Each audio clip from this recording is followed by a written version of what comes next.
Thank you for downloading this podcast. You could be the next brain of brains with Dischem. Get to 702.co.za or capetalk.co.za for more info. Talk Radio 702 and 567 Cape Talk. The Naked Scientist. Chris, good morning. Hello. Very nice to be with you. Thank you very much for joining us. How's the weather there? Rain, snow, rain, more rain? Lots of rain. We have a new inland ocean. It's called the County of Somerset. It's just rained incessantly. Although, where I was last week was Chicago, the windy city. It was a snowy city. It was about -20 C and at times. And the day I came to leave, which was just a Monday, it was it was a blizzard, and about a foot of snow fell, and it was taking hours to get to the airport. We thought we were going to miss our plane home. Wow! Got to the airport, and there was a foot of snow on the aeroplane, so it took them an hour or two just to get that off as well. So yes, it was an interesting trip, but I went for the American Association for the Advancement of Science conference, which happens every year, and it's always in a US city, and it goes between the East Coast and the West Coast. So on alternate years, you either have a very cold meeting or a very warm meeting, because the West Coast meetings are always in California. So next year's in San Jose, so we had to go there, warm up a bit. Okay. Now, Chris, there's extreme weather conditions. Have they put to bed the debate around global warming? Is there a relationship between what we're seeing and experiencing and the debate around global warming? Well, the answer is that the climate is changing.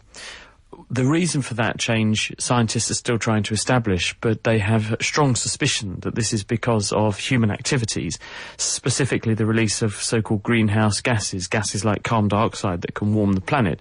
Because if you warm the planet, then there's more energy in the atmosphere, and if there's more energy in the atmosphere, then you're going to change the way in which currents of air move around, and therefore the way in which energy is delivered around the surface of the planet. This can lead to things like the Gulf Stream, which is a pool of warm water that moves from the Gulf of Mexico up to Western Europe. It can divert things like that, and this brings very large amounts of heat to the west coast of Britain, for example. So if there is global warming, Britain's going to get colder in winter, surprisingly. But it has been interesting this year, hasn't it? Because if you look all around the place, you can see extremes of weather wherever you look. We've had the Philippines wiped out by a very powerful storm. We've had Australia basking in 45 degrees C temperatures. We've got Britain with the wettest winter since records began. We have flooding all over the UK. We've got California. We've got the guys in Chicago in America, where they've had the coldest winter they've had for decades. And there is a town called Hell, which is 238 miles to the east of Chicago, as I discovered on Google Maps. And Hell literally froze over this winter. So it has been a year of extremes. The cause of this, we still need to establish, and how this happens, we still need to establish. One thing we can't do, though, is to be complacent, and we have to look carefully at how we use this planet and how we inhabit this planet, because we only have one planet, and if we mess it up, we're in real trouble. Okay. All right. Dr. Chris, I'm reading an email that's written, Dr. Chris. Now, for several weeks now, someone has been asking about collagen being frozen and being used to treat osteoarthritis. Do you know anything about that? Well, actually, I met a couple of researchers at Cambridge University recently who are doing this kind of work. And the idea is that if you take collagen, which is a protein in skin, it's in connective tissue, it's in cartilage, it's in pretty much everything that connects things together in your body. If you dissolve that collagen, so you have a solution of it, and you then evaporate off the water, in a cold temperature, you get effectively a collagen ice cube, but it's not an ice cube of solid collagen. It's a collagen that's very open and porous. So were you to cut through it, it would look rather like polystyrene. And this means that if you put this into the body, because your body contains lots of collagen, it's very what we call biocompatible.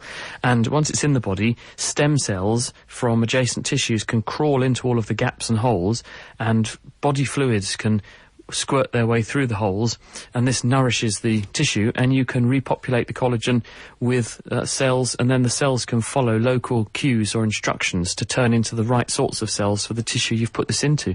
So it could be used, for instance, to repair spinal discs. It could be used to repair cartilage, the stuff that is on the surfaces of bones in joints that makes them move over each other without becoming worn out.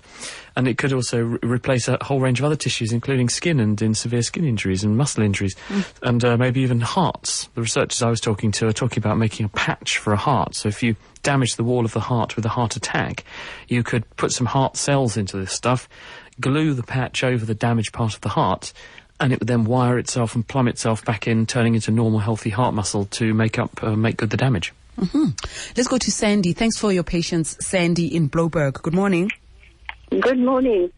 Chris, somebody was telling me that they'd read somewhere there is a phenomenon with a total lunar eclipse where the moon turns blood red.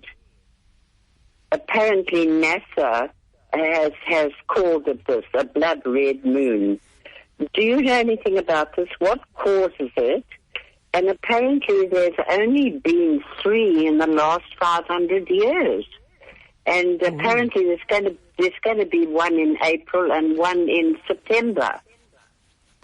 Do you know, Sandy, I don't know why that would look red like that. I have seen reports of something about this, but I don't actually know the physics. I'd have to think about that, so I want to go and have a look at that before I say something wrong. So what I will say, excuse me, there are lots of very bright, spacey people who listen to this programme. So if in the meantime anyone does know the answer, then why don't you tweet it in to @NakedScientists or tell Reedy, and we may even get you an answer before the end of the programme. If we don't, then by next week I'll have checked it out for you and I'll come back with the answer. That would be great. Thank you very much. Let's go to Ilan in Orange Grove. Hi.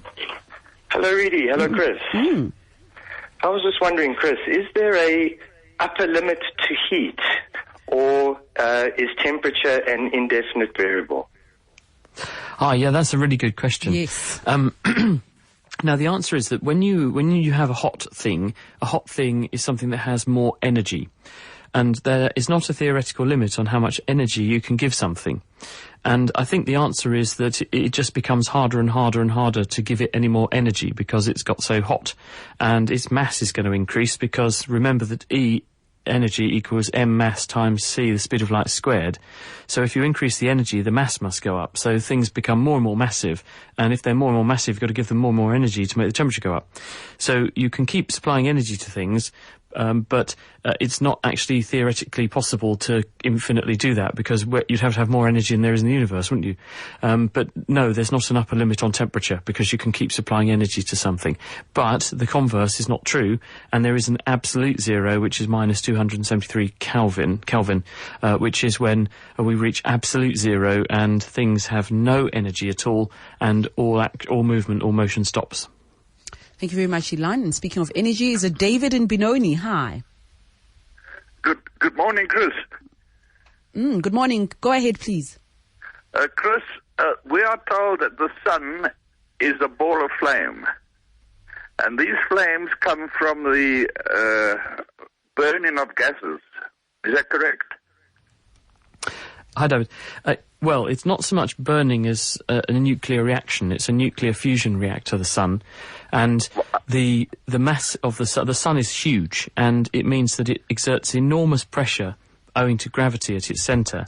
And this squeezes the nuclei of chiefly hydrogen to start with, and latterly helium, and then eventually bigger elements as they get made in the sun. And this squeezing forces those elements to fuse together, and when you fuse elements together, they form a bigger element, and they give out some energy.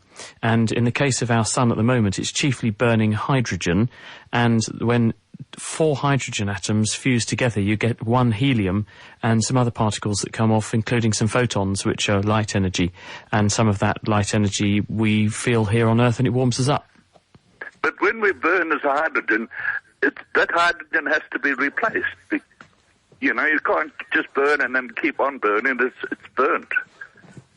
The sun is absolutely no, Dave. That you're right to be slightly confused, but the sun is huge, and every second the sun is losing something like between 4 and 5 million tons in mass, and that loss of mass corresponds to the heat that the sun is giving out. But because the sun is so massive already, then it's got enough energy, enough chemical potential energy to keep going like that for about 10 billion years, and it's been going for about 5 billion. So we're halfway through the fuel supply of our sun, and as it ages, it will swell up and it will puff up to become a red giant, and then it will shrink down to form a sort of stellar cinder called a white dwarf in about 11 or 12 billion years' time. Thank you very much, David. Thanks. Sorry, 5 or 6 billion years' time. Nonhlanhla in Midrand. Hi, Nonhlanhla. Hi, Rudy. Yes, carry on. My question is, I want to know, people who are born blind, are they able to visualize things in their mind the same way that we do? Because I'm thinking that everything I can see, well, in inverted commas, in my mind, is based on what I've seen and I know already, which also leads to the question then that are they able to dream also the same way that we do? Because I can dream a red sports car because I know what the color red looks like and I know what a sports car looks like. Mm-hmm. Okay. Yeah, it's a lovely question. Indeed. And the answer is that it strongly depends on when a person went blind. Now, you specify people who were born blind. If we first start with people who have gone blind later in life, then because they have a visual area in their brain which has experienced vision, therefore they have visual memories of what things look like. And so if they close their eyes, they can imagine a car or the colour red. And in fact, some blind people say to me they quite like going to sleep because when they have dreams, then you activate all those seeing areas of the brain again, and it's almost like you can see again. So it reminds them what colours and visual experiences look like. People who are born blind do not have those experiences. They can never, or they haven't seen, so therefore they haven't informed their brain what the visual input looks like, and therefore they don't actually have any vision. And if you deprive that part of the brain of visual input from the eyes, then in fact the vacant or redundant brain territory that would normally be devoted to seeing things gets tapped off and given other jobs to do. And you might find that people are feeling, or they are interpreting certain aspects of language even in some of the visual areas of the brain, because those parts of the brain have changed their allegiance. This is a process called plasticity to do other jobs, because there's no point in having these cells sitting there doing nothing. You may as well give them something to do. So those people, and in fact I had a friend who was blind from birth, and I asked him, when you dream, what do you see? And he said, well, I get dreams that are just words, because obviously hearing becomes a very important sense, and touch becomes a very important sense for blind people. So a lot of his dream experiences were dominated by auditory, hearing, word-type phenomena. But he did not experience any kind of visual or effects. He didn't see anything in his mind's eye. Steve is we're getting various answers to the question from the previous caller. An SMS says blood moon is from pollution in Earth's atmosphere. That's an SMS. But we've got Dr. Mahmoud Badat who is calling us to give us an answer. Dr. Mahmoud, good morning to you. Hello, hi, it's Mahmoud Badat. How are you doing, really? How are you doing? Hi, Chris, how are you doing? We're fine, hello. Mahmoud, yeah. Okay, yeah. There has been an explanation to this. They say it's got to do with the planetary alignment with Mercury.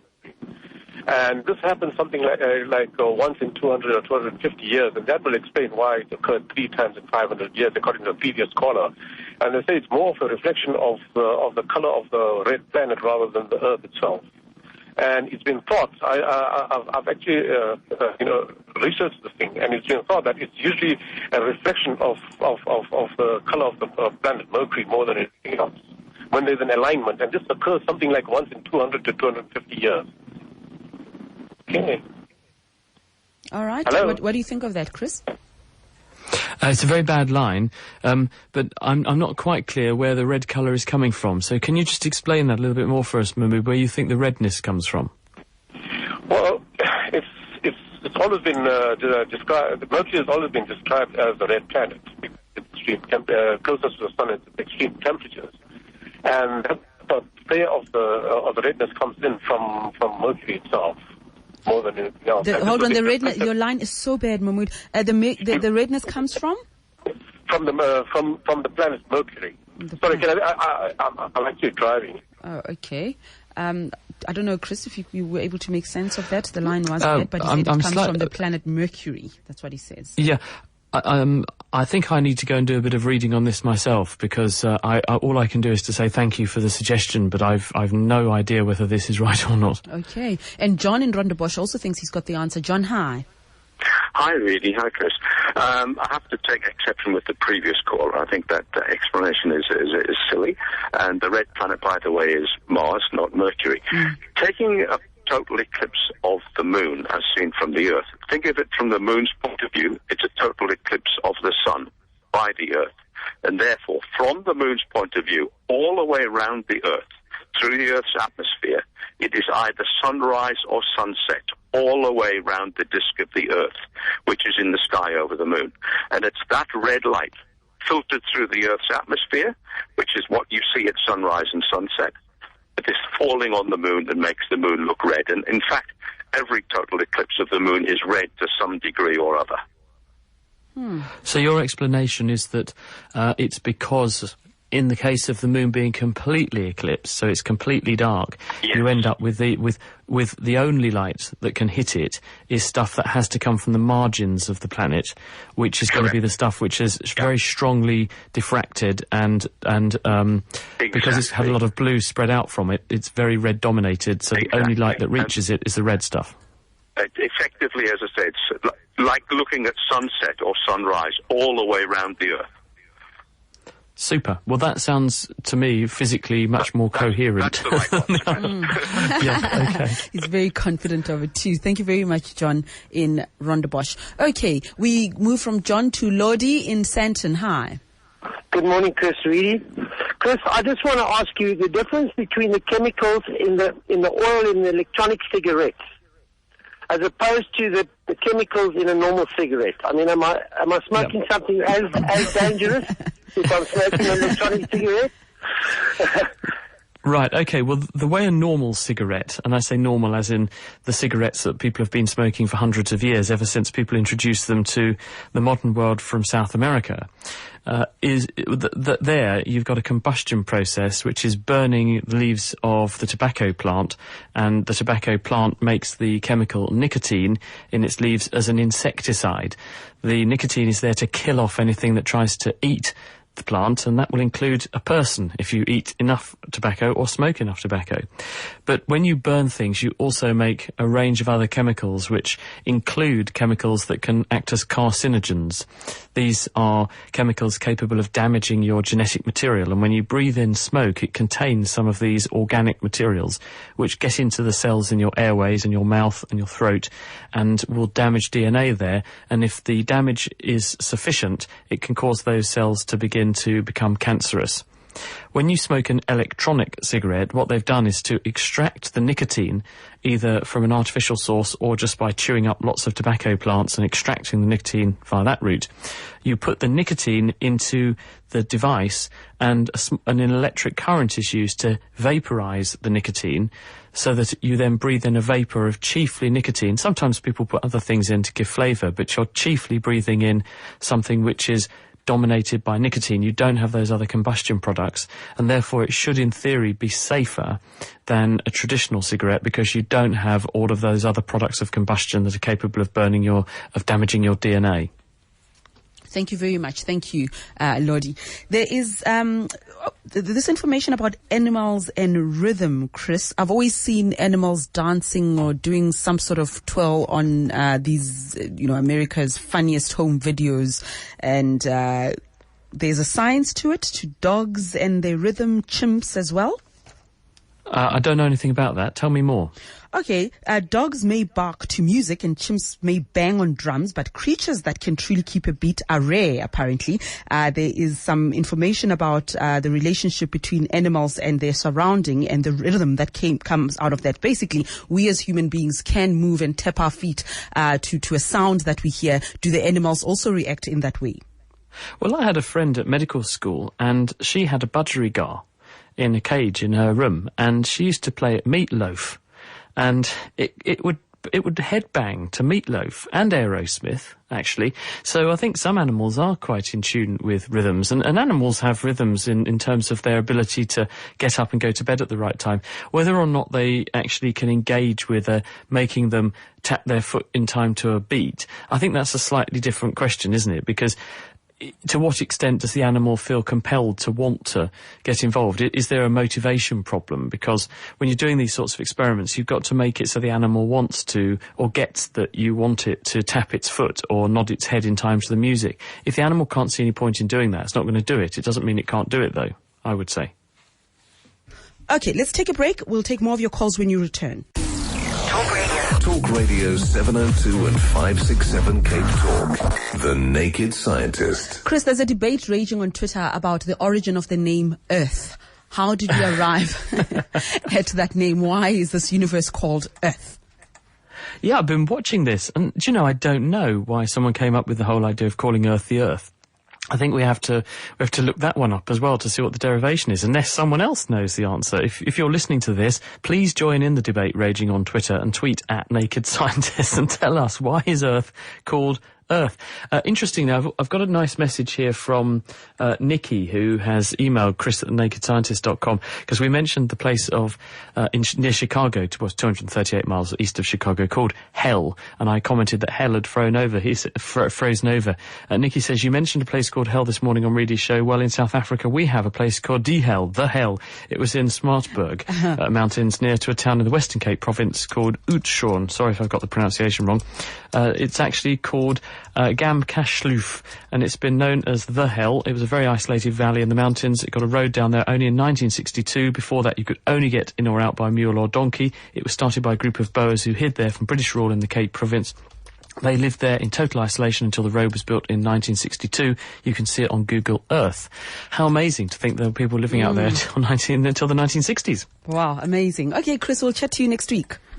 All right, thanks very much, Reedy. Bye, everybody. Bye-bye. Have a great weekend. Bye-bye. We will podcast that conversation, right? You can visit our website. Somebody sent me an email asking for a podcast of something we did in August. That's not going to work. The system doesn't retain them indefinitely. So visit the website as soon as possible after the interview.